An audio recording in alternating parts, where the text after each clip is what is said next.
The Yale Farm is an intensively managed acre. We squeeze everything we can out of that piece of land. It gets probably more students than should be on the site, and we produce probably more vegetables than you should be producing out of a site that size. It was really started as the product of student vision and senior vision with the administration of the university. And that's something which is kind of special in universities across the country. We actually had President Levin, who I think shared the vision that this group of students had as to why this kind of learning on this kind of site was so critical for the sorts of skills that we were asking our students to gain. And so the Yale Farm is a complex place. We have over 100 different cultivars of foods that are growing out of there, food plants. The students get to encounter a little bit of everything. A lot of people are surprised that Yale has a farm because one of the first things that might spring to their mind is, but Yale is not an agricultural school.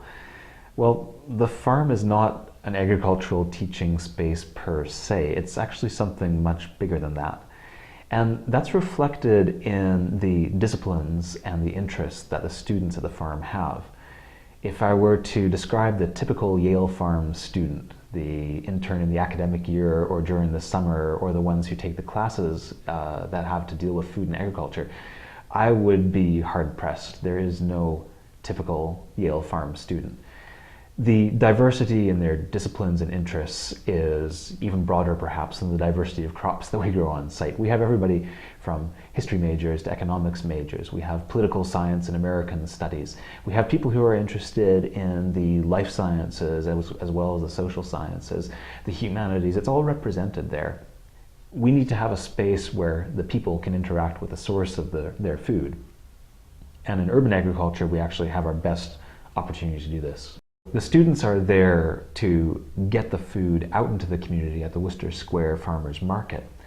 And this means that they're actually interacting with the public. They get to know who their neighbors are. They get to know who it is around them, who is actually making this place what it is, making New Haven the community that it is. And they get to be a part of that. We have this wonderful convening space at the farm, right around the brick hearth, which is our wood-fired pizza oven.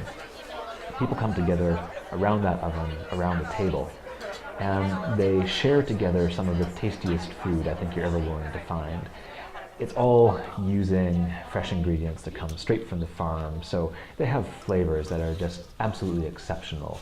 And I think it gives people the sense that if this is the future, I really want this future. And so I think that's the food system's secret weapon when it comes to dealing with some of these big intangible problems is making the solution something which is just utterly irresistible, something which is delicious, something which is convivial. And that's something that we do, I think, every time that we fire up that oven and gather people around the table. The Yale Farm might produce a couple great farmers, but that's not our main goal. Our goal is to produce food literate leaders. Ones who are able to apply in their own field of leadership the lessons that they have learned on the Yale Farm and that are so critical to understanding these larger complex systems that are needed to face these big global challenges they'll be involved in solving.